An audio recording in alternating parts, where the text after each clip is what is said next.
All right, only 2 episodes left. Broly and Invincible, episode 14. Let's get it. The air thick with dust, and the screams of the dying seemed to solidify around Broly. His declaration, "You will pay for every life here," wasn't a roar of rage, but a cold, judicial sentence passed in the ruins of a city. The emerald energy that wreathed him didn't flare wildly.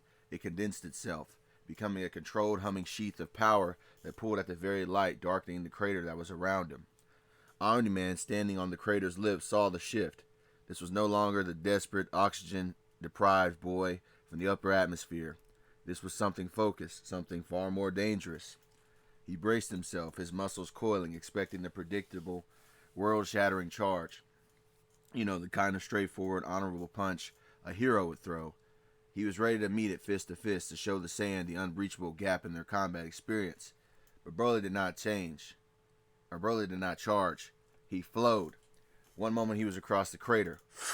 The next he was inside Nolan's guard, having closed the distance, not with a sonic boom, but with a silent, terrifying translocation. There was no wind-up, no telegraph. Omni-Man's own fist shot out to meet an attack that never came, cutting through empty air. Instead of a punch, Broly's left arm shot forward, his hand slamming shut like a steel trap around Nolan's extended wrist. At the same time, his right arm hooked under the Viltrumite's shoulder, his hand clamping down on the back of Nolan's neck. It was a grappler's move, primal and efficient, utterly alien to the stand-up boxing match Nolan had anticipated. The sheer unexpected intimacy of the hold, the feeling of being handled, stunned Nolan more than any punch would have. "What the?" was all he could grunt before his world upended. Broly didn't just lift him. He rooted his own stance into the broken earth, becoming the axis of a brutal physical equation. With a guttural sound of effort that was pure focused strength, he used his entire body as leverage. He wrenched Omni-Man from his feet, the Viltrumite's body becoming a blur of red and white. There was no finesse, no throw. It was a pure vertical execution of force.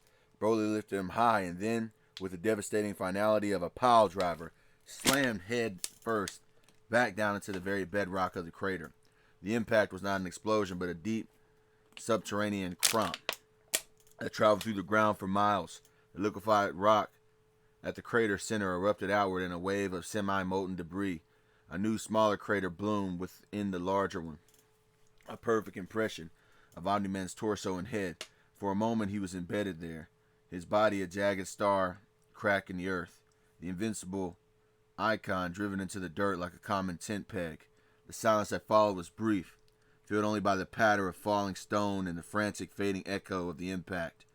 Broly stood over him with his chest heaving, not from exhaustion, but from the cold righteous fury of a promise being kept.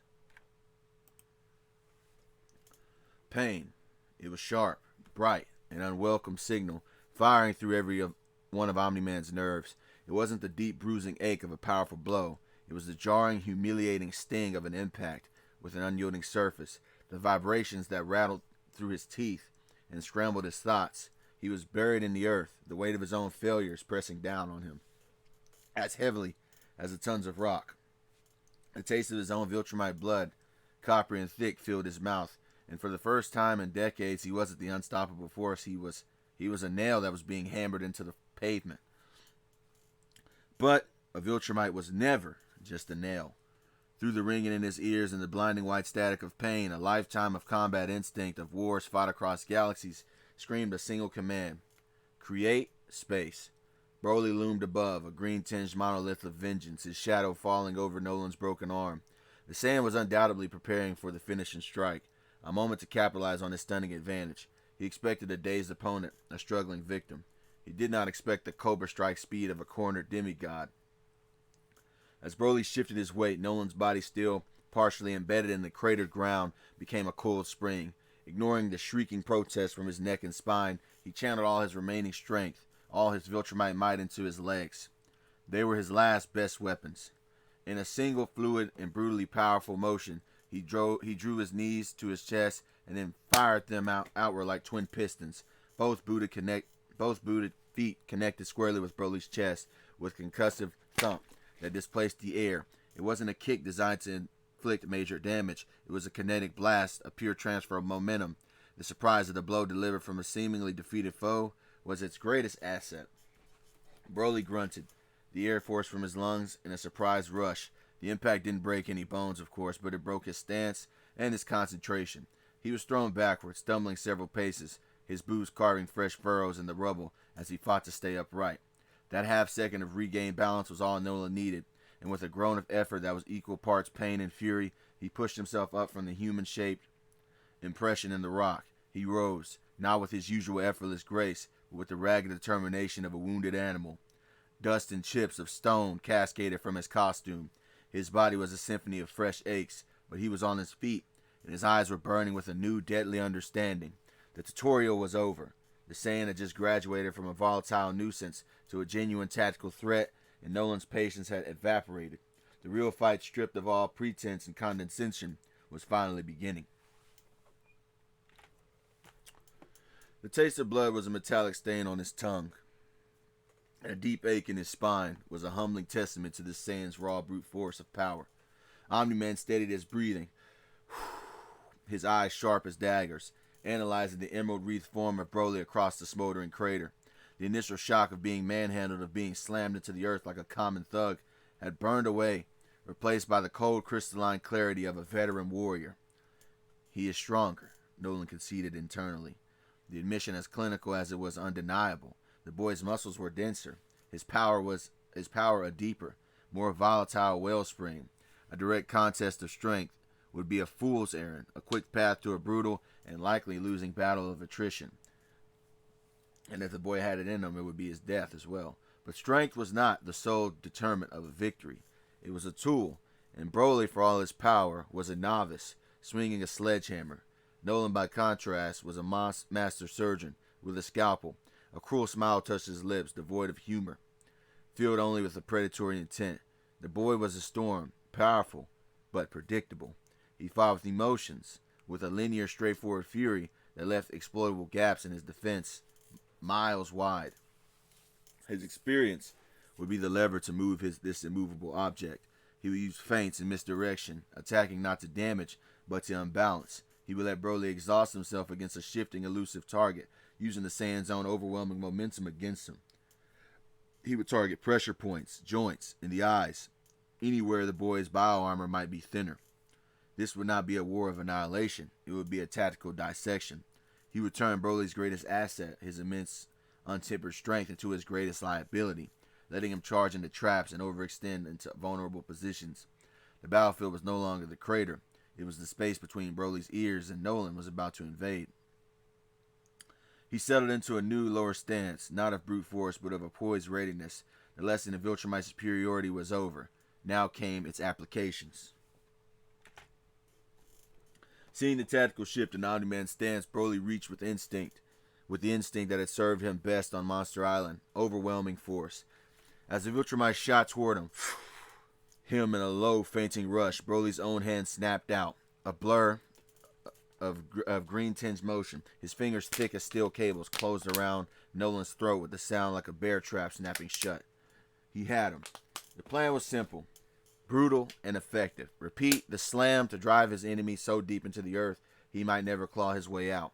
And for a fraction of a second, triumph flared in Broly's eyes.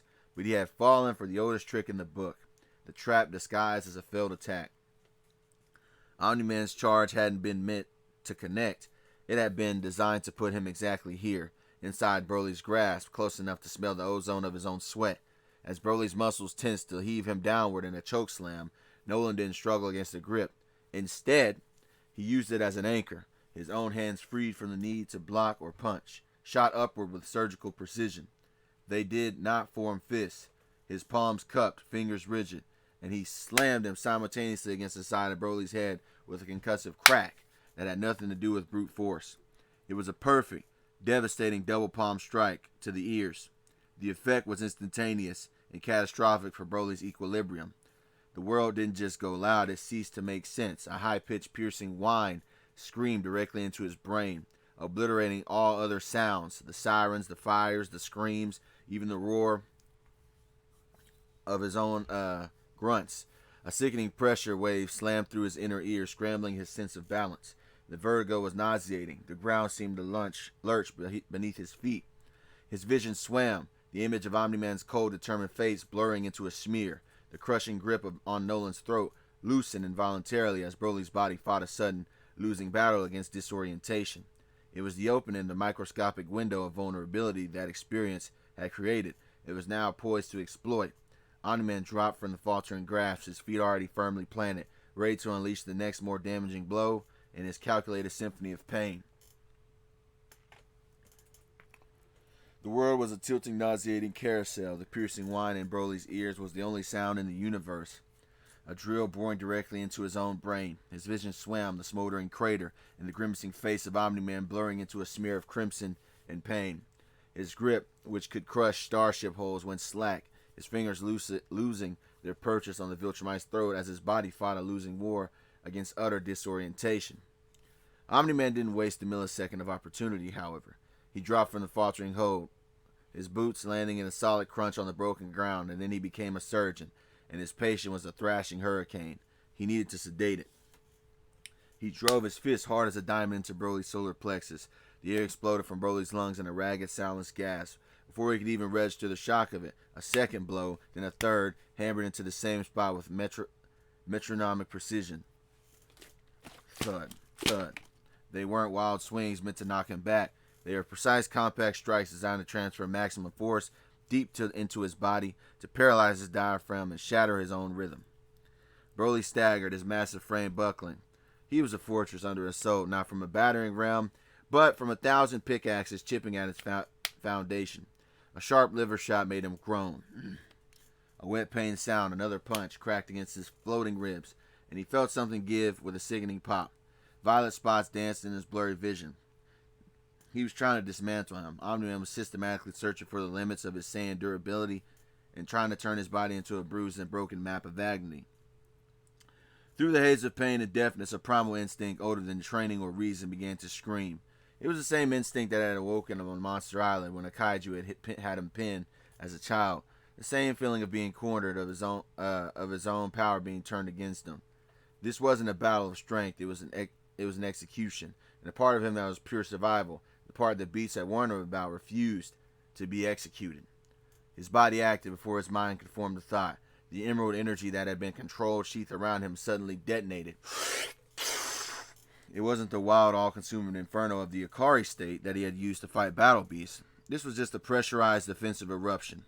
A sphere of incandescent green fire bloomed from his core, expanding outward in a silent, concussive wave. The air itself screamed as if it was violently displaced. Omni-Man, poised to deliver another crippling blow to Broly's kidney, saw the telltale flare a microsecond too late, and his eyes widened.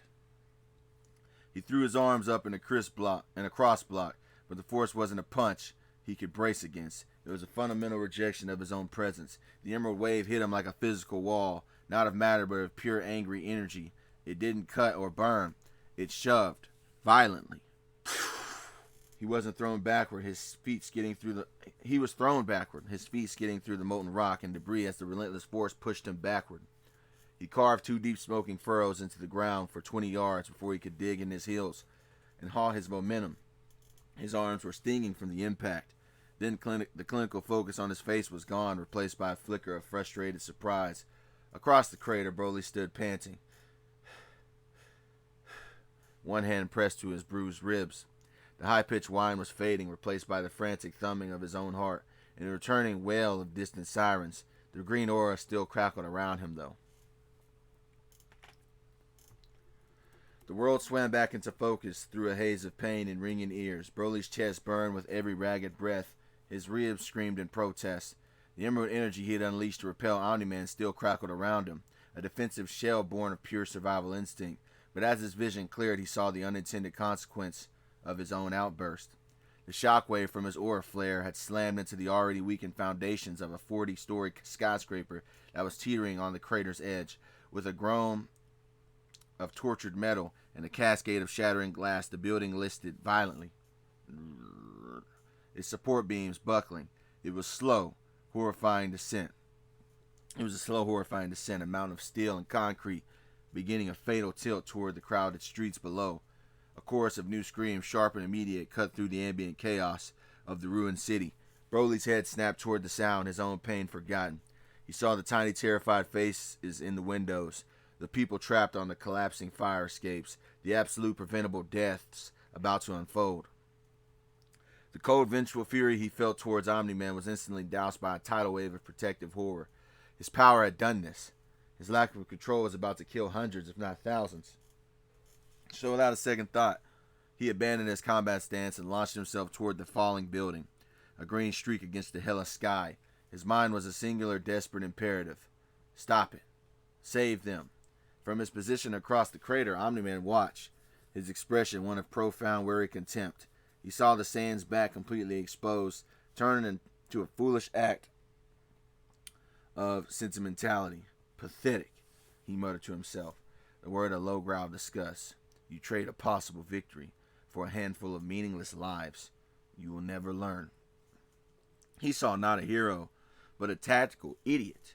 As Broly slammed his body against the midsection of the skyscraper, his muscles strained with strength to halt his fall. Omni-Man saw only a perfect stationary target. A cruel smile touched his lips. This was the difference between them both. He would never let a compassion make him vulnerable. He saw Broly's heroic act for what it was, weakness to be exploited. He crouched, his powerful legs coiling like springs, his eyes locked on Broly's undefended back. The Saiyan was completely distracted. His focus and everything was poured into the single act of holding up a building, which he was holding up with little resistance, but it was the awkwardness of it all.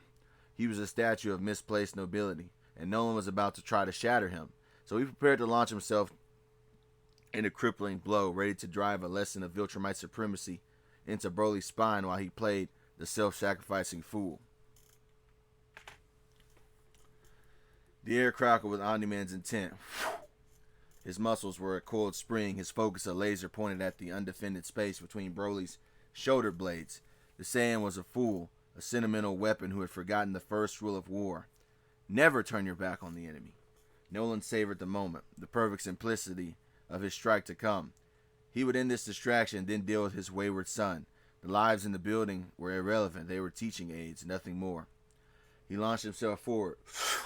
A crimson blur aimed like a spear. The distance between them vanished in a microsecond. His fist pulled back, kinetic energy gathering in his knuckles for a blow that he thought would shatter vertebrae and end the Saiyan's threat forever. Then he never saw it coming. A comet of blue and gold intercepted his trajectory from the side. It was not a graceful interception, but a desperate full-body tackle, fueled by heartbreak and fury. Mark Grayson, his face a mess of tears, grime, and dried blood, slammed into his father with the force of a derailed train. The impact was brutal and jarringly loud. It wasn't the clean, powerful collision of two Viltrumites. It was a messy, emotional crash. Nolan's perfectly calculated charge was utterly broken. He was thrown sideways, his body spinning out of control, his killing blow turning into a wild, useless swing at empty air. He skidded across the rubble, his boots tearing through molten concrete, coming to a halt dozens of yards away. He slowly pushed himself up, a fresh trickle of blood from his nose, his eyes wide with a shock that went deeper than the physical impact found his son. Mark stood standing between him and Broly, his fists clenched, his body trembling not from fear, but from raw, incandescent rage. "Stay away from him!" Mark screamed, his voice cracking with the strain of holding back a sob. The calculated warrior was gone. For the first time, Nolan looked at his son and saw not a student to be educated, but an enemy who had truly chosen his side. Mark's intervention wasn't just a physical block, it was a declaration. He was protecting Broly from his own father. He was protecting the people in that building. He was standing for everything his father sought to eradicate and sought as meaningless. The betrayal was now complete, and the battlefield was irrevocably split, not just by power, but by the unbridgeable chasm of ideology between a father who saw a universe to conquer and a son who saw a foreign home to defend.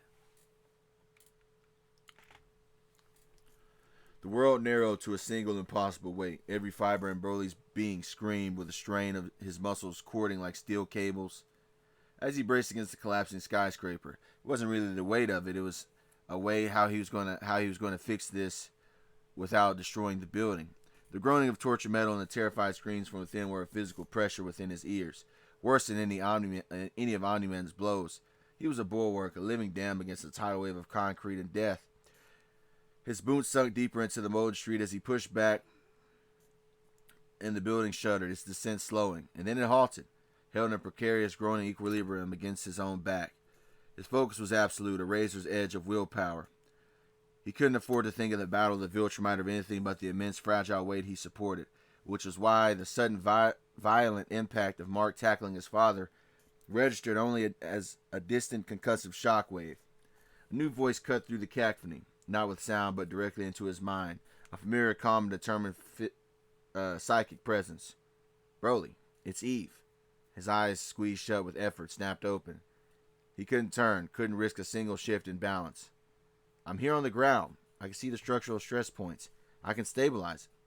Her mental voice continued, a lifeline of logic in the chaos. I can create internal support to shore up the foundation. I can get these people out. A flicker of desperate hope warred with his instinct to hold, to never let go. To trust her with this was to trust her with hundreds of lives that were currently his sole responsibility, considering he was the one that brought the building down. Look, you can't fight him and hold this. She pressed her tone, leaving no room for argument. It was the voice of the strategist, the builder, the one who saw solutions where he only saw force. Mark can't do it alone. He's going to get himself killed. You're the only one who can stand against Omni Man right now. Her words landed with the weights of truth. He could feel the vibrations of the brutal fight nearby, the sickening thuds of impacts. Mark's pained grunts. His friend was buying him time with his own body, and he was losing. The building groaned ominously. A decision had to be made. With a final monumental effort, Broly gave one stabilizing push, settling the skyscraper's weight onto its frame. On his frame. Then, with a thrust that went deeper than words, he gave a single sharp nod, his head bowed against the strain. Go! Eve's voice was firm, a command and a promise. Save our friend, I've got this. In that moment, the weight on his shoulders didn't vanish, but his nature transformed. It was no longer his burden alone. He was free to pick up another. A low growl rumbled in his chest. Not of pain, but of grim purpose. He had tried to be a shield, now it was time to be the blade. With the surge of emerald energy, he pushed off from the building, not with a crash, but with a controlled, powerful thrust that sent him arcing backward. He landed in a crouch between the battling Graysons, his gaze locking onto the bloodied, merciless form of Omni Man. Tempered by, the protector of the people was gone, and the warrior forged in the fires of Monster Island had tempered by violence, had now arrived. The dust settled in a wide circle around them, the only sounds the crackle of distant fires and the low, dangerous hum of Broly's emerald aura. Omni-Man stood facing them, his expression a mask of cold, quiet fury. His eyes, once a source of steady assurance, now held only a flat, predatory disdain as they flicked between the two young men standing united against him. So, Nolan's voice cut through the tension, calm and utterly devoid of the warmth that he had faked for decades. This is the final stand. My naive, sentimental son and the family's loyal guard dog. The last best hope for this entire planet of gnats. He spread his hands in a gesture of mockery, encompassing the ruined city, the world. You truly believe your little alliance can change the inevitable. Let's say you kill me. The invasion will remain the same. Mark took half a step forward, his voice cracking, not with fear, but with a desperate, heartbroken hope that refused to be fully extinguished. And Mom? He shouted, the words tearing from him. What about Debbie? Was she a gnat too? Was that all a lie? The name Debbie hung in the air for a single fleeting millisecond. A flicker of something profoundly human crossed Omni-Man's face. It wasn't love, not anymore, but the ghost of a habit, the echo of a comfortable role played for so long. It had worn a groove in his psyche. His jaw tightened almost imperceptibly. The hesitation was there, and both Broly and Mark saw it, a crack in the Viltrumite armor. But then it was gone, sealed over with a layer of ice colder than the void of space. He looked at his son, and when he spoke, his voice was softer, yet more devastating than any roar. No, he said, the word final and absolute. She was not a gnat. A cruel, almost paternalistic clarity filled his eyes. She was a pet. A beloved one, certainly. Well cared for, but a pet nonetheless. You don't build a future with pets, son. You outlive them, Mark. The words landed not like a blow, but like a poison. Mark recoiled as if physically struck, the last vestige of hope in his eyes shattering into a billion pieces leaving only pure, unadulterated horror. Beside him, Broly didn't even roar, a low tectonic growl rumbling in his chest. The sound of a fundamental line being crossed. The woman who had welcomed him, fed him, hugged him without fear, the heart of the only home he had ever known, reduced to this. A beloved animal. That emerald fire around him didn't flare, it intensified, burning with a new chilling temperature of rage. It was no longer just about defending a planet. It was about stepping up for a mother. The battle lines were now personal, sacred, and utterly without mercy. A deep, percussive thum vibrated through the soles of her boots, a shockwave from a blow that could level a city block. Another followed, closer this time. The air trembling with raw power being exchanged less than a mile away. Adam Eve had her hands pressed against the shuddering facade of a half-collapsed apartment building. Didn't need to see the fight to understand its scale. Each impact was a grim reminder. Broly and Mark were buying time with their bodies, and the clock was ticking down to a catastrophe that would make the initial crater look like a pothole. Her first instinct, the hero's instinct, was to fly toward the danger, to add her strength to theirs, but as another tremor rattled dust from the ceiling, a higher clarity seized her. Strength wasn't always a first. Sometimes it was a calculated retreat. Sometimes the most heroic act was not to fight the hurricane, but to empty the path of its destruction. So she looked at the terrified faces that were huddled in the building's lobby, a child clinging to her mother and an old man struggling to breathe in the dust-choked air. They weren't soldiers in this war. They were the reason for it, and they were going to die if someone didn't get them out. This isn't my fight to win, she whispered to herself, the realization settling not as surrender but as a strategy. Her power wasn't meant to break Mark's and Viltrumite dad. It was meant to build, to preserve, and to save. Her mission crystallized in an instant. Let the Titans clash. Her battlefield was here, in the ruins. Her enemy was the collateral damage. With a deep breath, Eve turned her back on the epicenter of the battle and faced the crumbling city. Her hands glowed with a soft, determined pink light. She slammed them onto the street, and a wide, smooth ramp of solidified energy erupted from the ground, bridging a collapsed overpass and creating a clear escape route for a stream of fleeing cars. She then took to the air, not toward the fight, but above the evacuation zones. With sweeping gestures, she began erecting massive, semi-transparent pink shields over the main thoroughfares, deflecting the hailstorm of debris that rained down with each distant impact. She wasn't just creating barriers, she was building a temporary, fragile artery for life, channeling the panic flow of humanity away from the grinding gears of the gods of war. Every saved life was a counterpoint to Omni Man's philosophy. Every person she guided to safety was a testament to the value he so casually dismissed of their lives. While Broly and Mark fought to stop the weapon, Eve fought to empty the firing line. It was a different kind of battle, one of quiet, desperate creation in the heart of absolute destruction. It was brutal. It was a brutal, beautiful, and terrifying symphony of violence, and for the first time, Omni Man was not the conductor of it. He was caught in the crescendo where he had once faced two powerful but disjointed opponents. He now faced a single unified war machine with two distinct, perfectly harmonized parts. Mark was the staccato rhythm, the unrelenting pressure. He moved with the grief-fueled fury, a blur of blue and gold. He didn't aim to land knockout blows. He was a swarm of hornets. He darted in, feinting high before driving a fist into Nolan's kidney, then vanished before a counter could land, only to reappear instantly, sweeping a leg or delivering a jarring jab to his father's jaw. He was faster and more agile, and he knew all of Nolan's tales. At least now he was faster and more agile due to the dynamic. Every subtle shift in posture he'd seen in 100 sparring sessions was now weaponized against him. He was a distraction, the irritant that kept the Viltrumite's focus fractured, his guard constantly shifting, and every time the guard shifted, the hammer fell. Broly was the bass note, the deep resonant impact that shook the very foundations of the battlefield. He didn't waste energy on the flashy, missed swings. He was patient. A predator conserving his strength for the perfect moment Mark would create. When Nolan turned to block a flurry from Mark, his side would be exposed. A green-tinged fist would materialize from the chaos, not with a wild haymaker, but with the focused piston-like force of a meteor strike.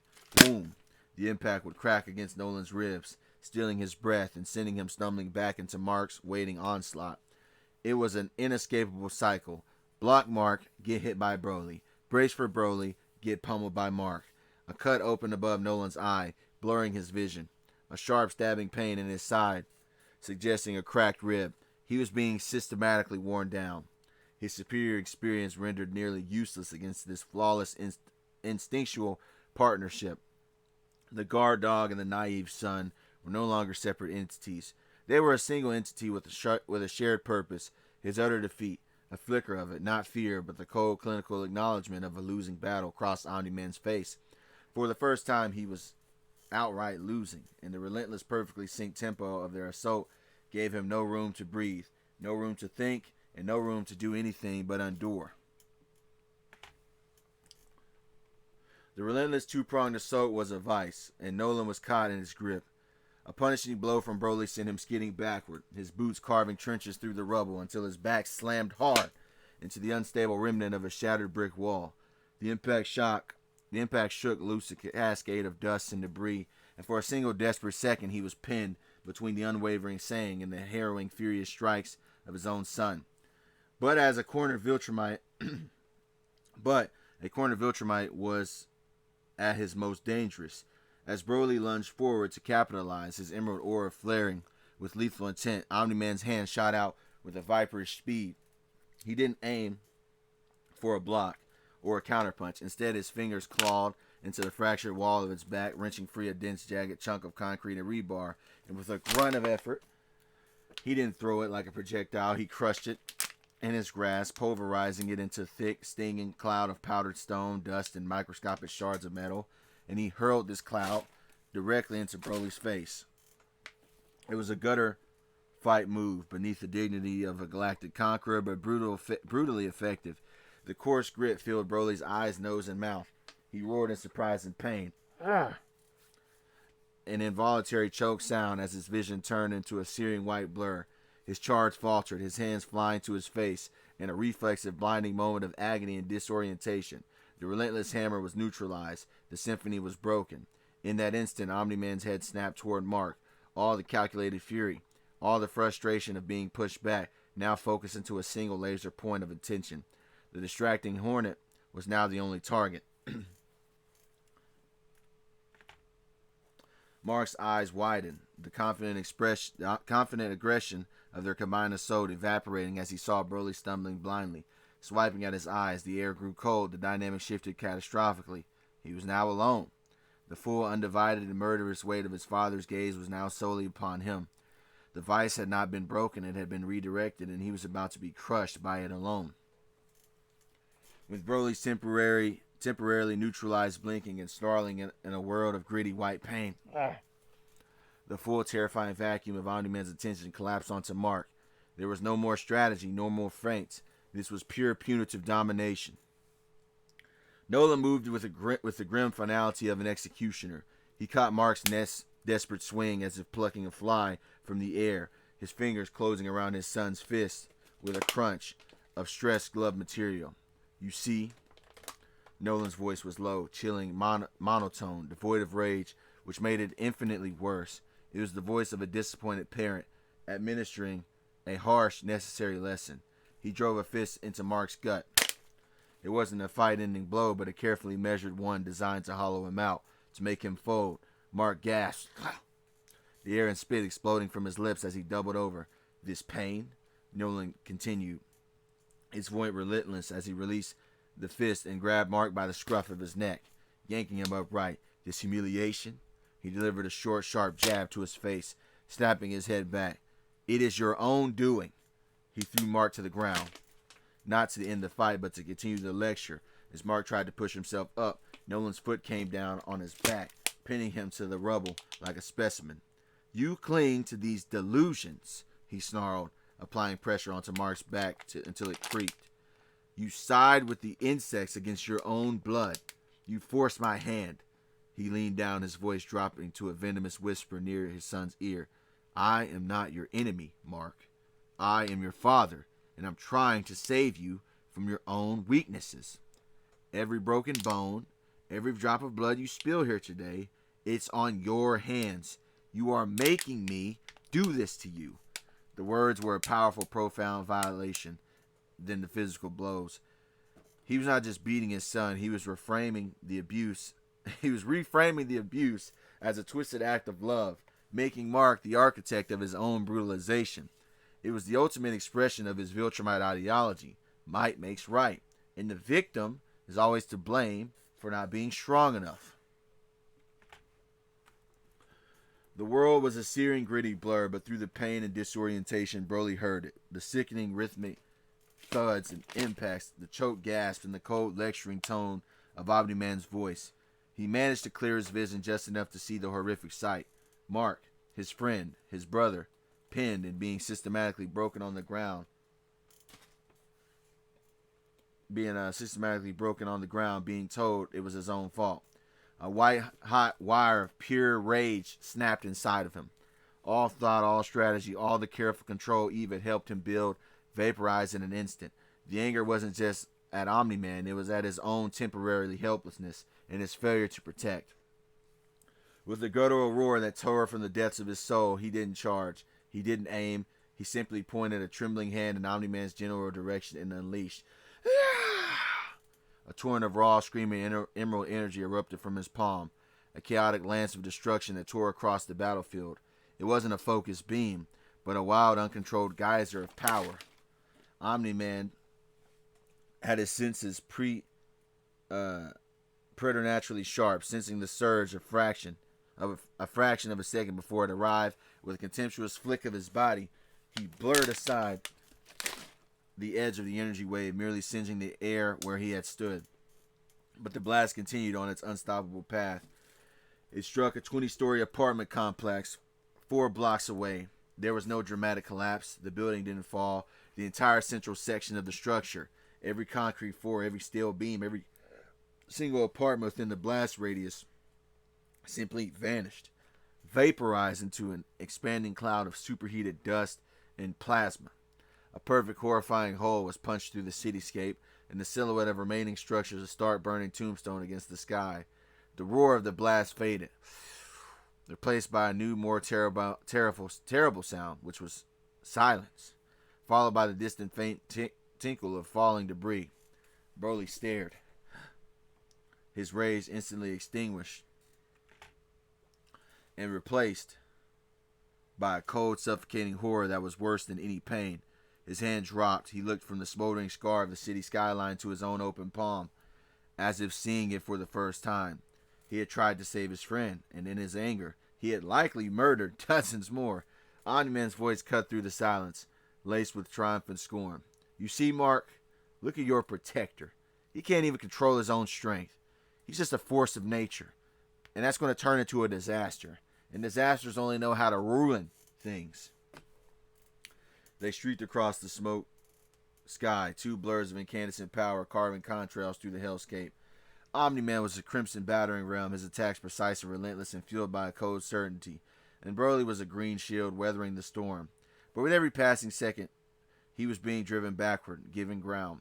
A devastating right hook from Nolan snapped Broly's head to the side. A follow-up knee to the diaphragm forced a pained grunt from the Saiyan's lips, sending him skidding through the air. To Omni-Man, the signs were clear and satisfying. The slowing reaction, the diminished counterattacks, and the way Broly's emerald aura seemed to flicker with each impact. Looks like you're tiring, boy. Nolan taunted, surging forward to deliver a punishing combination to Broly's guard. Your power is a shallow well. You burn too hot and too fast. This is the difference between a fleeting spark and a lasting sun. What he perceived as fatigue, however, was a prison of Broly's own making. Every block was a fraction of a second too slow, not because his body was failing, or not because he was tiring, but because his mind was screaming at his muscles to pull back. Every time he coiled his fist to strike, a horrifying slideshow flashed behind his eyes. The vaporized Flaxons, the silent red wasteland, the apartment complex he had just erased from existence, him almost killing the Guardians of the Globe. Not again, not again, not again. The fear was a colder, more potent drain than any physical exertion. He was fighting with one hand tied behind his back by his own trauma. The ghost of the berserker he became, a constant paralyzing spectator in his own mind. The power was there, a roaring ocean contained by the thinnest, most fragile dam of willpower. He could feel it straining, begging to be unleashed to end this fight with the cataclysmic finality he knew he was capable of. But the cost was always a city, a world, his very soul. So he held back. He took the blows. He let himself be pushed, conceding aerial territory, all while the true battle raged not against the Viltrumite, but within himself. Omni Man saw a weakening opponent. He was in fact staring at a caged supernova, and the bars were beginning to bend under the pressure of his own assault. In truth, this entire fight, Broly knew that he had been holding back. He already knew that Omni Man wasn't as strong as Battle Beast, but he didn't want to push the envelope. A feral roar shredded with pain and centuries of bottled rage cut through the aerial duel. From below, a golden and blue blur moving with the jerky, desperate speed of a mortally wounded animal shot upward. It was immortal. His right arm hung useless, shattered, but his left was cocked back, every muscle in his body fueled by the memory of his own murder. He had used the distraction of Broly's struggle to claw its way back from the brink, and he had flown over there, his biology stitching together enough strength for one last vengeful assault. He didn't aim for a clean strike. He was a missile of pure hatred. He slammed into Omni-Man's back, his good arm hooking around the Viltrumite's neck, while his legs locked around his torso. He began hammering his fist into the side of Nolan's head, now with technique, but with raw, bludgeoning force. Thud, thud, thud. "You traitorous bastard!" Immortal screamed, spittle flying, his eyes wide and utterly unhinged. Omni-Man, startled for a moment by the sudden weight and fury, weathered the blows. The punches were powerful, fueled by agony, but they were wild and undisciplined. The initial surprise wore off and was replaced by a cold annoyance. He was a craftsman being assaulted by a failing tool. "You know, you never know when to die," Nolan grunted, his voice a low rumble of pure contempt. In one foul, brutal motion, his fist, he twisted his body, breaking the mortal's grapple as the ancient hero flailed momentarily off balance, and Omni-Man's hand shot forward. It was not a punch, it was a spear. His fingers, rigid and reinforced, struck with the force of a diamond-tipped drill. There was a wet shluck. Immortal's eye bulged, his roaring scream cutting off into a choked, wet gurgle. He looked down. Omni-Man's arms were buried to the wrist in his midsection, having punched clean through his torso. With a final dismissive flick of his wrist, Omni-Man ripped his hands free, trailing viscera. He didn't even watch as Immortal, a look of profound final shock on his face, went limp and began to tumble from the sky. He simply turned his attention back to Broly, letting the body fall like a discarded sack of meat. Its trajectory aimed to crash land somewhere in the ruined vicinity where the Saiyans stood. It was a message written in blood and broken flesh, telling him that he was next. A pained, ragged gasp sounded from behind Broly. Mark staggered into view, his body a canvas of bruises and blood. One arm clutched protectively against his cracked ribs. He limped to halt beside the sand, his horrified gaze fixed not on his father in the sky, but on the ruin lying at their feet. Immortal lay in an expanding pool of his own lifeblood, the ghastly hole in his midsection still weeping. His body shuddered, a final stubborn protest against the oblivion that was about to claim him yet again. He coughed a wet, tearing sound that sprayed flecks of crimson across the dusty ground. His dimming eyes burned with the last of their ancient fire found Broly's. Immortal rasped, his voice a ghost of his former thunder, each word a monumental effort. He doesn't just want to take over the world randomly, boy. Broly, still reeling from his own failure and fear, looked down the immense tragedy of the fallen hero, a fresh weight of his own soul. Immortal's blood-slicked hand weakly grasped Broly's ankle, not in aggression, but as an anchor to deliver a final vital truth. He locked eyes with the Saiyan, his gaze piercing through the fog of battle. He's the one. Another cough. A fresh welling of blood. The night the Guardians fell. It was him. Omni Man. He slaughtered us in cold blood. The words hung in the air, a simple, stark, and world-ending. And he killed Beats. I'm sure of it. For Broly, the world did not just freeze. It shattered. The constant low-grade roar of the fires, the distant screams, the hum of his own power, everything vanished into a deafening, impossible silence. The very air seemed to solidify, becoming a thick, unbreachable glass casing around him. His wide eyes fixed on immortals saw nothing, his mind desperately trying to process the words. Simply broke. Beats. The name was a key turning into a lock he never even knew existed, opening a door to a hell he couldn't have imagined. The cheerful off-key singing in the GDA gym, the proud paternal smile after a successful training session, the man who had given him a home and a purpose, his guardian on this planet.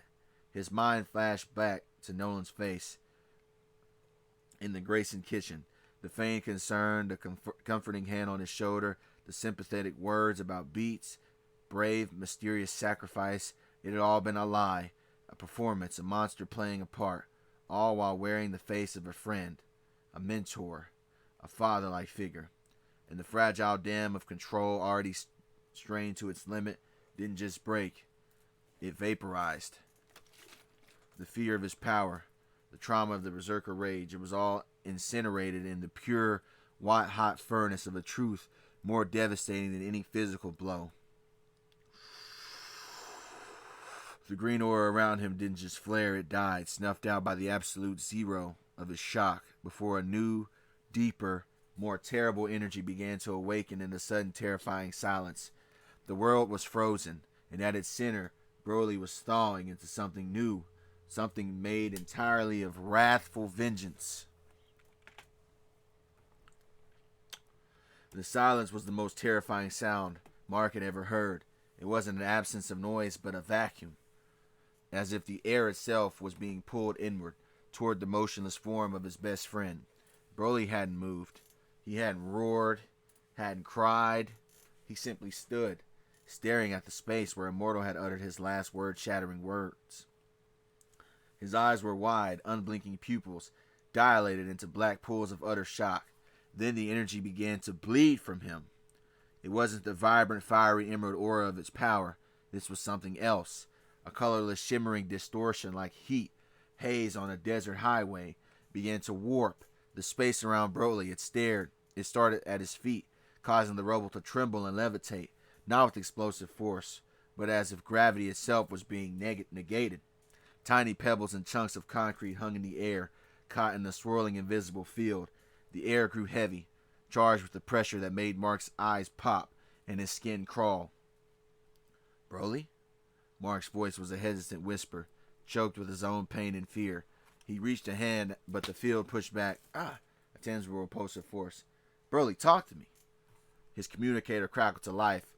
Cecil's voice stripped of all its usual calm, sharp with the panic Mark had never heard before. Invincible, do you read me? The satellite scans, my God, the energy readings off Broly. They're spiking into a range we can't even quantify. It's not kinetic, it's not thermal, it's some kind of dimensional-like instability. He's a walking supernova. You have to get out of there now. Mark's head whipped between his unresponsive friend and the mortally wounded immortal, whose shallow breaths were growing fainter. I can't just leave him. That is an order, Cecil screamed, the sound raw through the speaker. He is not in control. He is not even there right now. If that energy detonates, it won't just level the city. It might tear a hole in reality. Grab Immortal and get the hell out of there. Torn apart, Mark made the most agonizing decision of his life. With a final desperate look at Broly, he remained a statue at the heart of the swirling silent storm. He bent down, gritting his teeth against the pain in his ribs, and hauled Immortal's limp body over his shoulder. With the last surge of strength, he shot into the air, fleeing the epicenter of the calm before the cataclysm, leaving his best friend alone to face a grief so profound it was threatening to unmoor the fabric of the world itself. All right, man, that's the end of this episode. It was probably long. Let's see how long it was. But we got one more episode after this. Broly, of course, is going to go into a Super Saiyan. And I already have that script written out. I just have to complete it. And let me know what you guys think. And yes, before anybody even says it, yes, I already know that Broly has the strength to just smoke Omni Man. Yes, I know this. I'm doing this for a storytelling perspective. And like I said in the video, he's been holding back. So anyways, with that being said, y'all already know. Hit the like button, subscribe, memberships open, super chats open, comment down below, all that. And I will see y'all on the next one. Peace.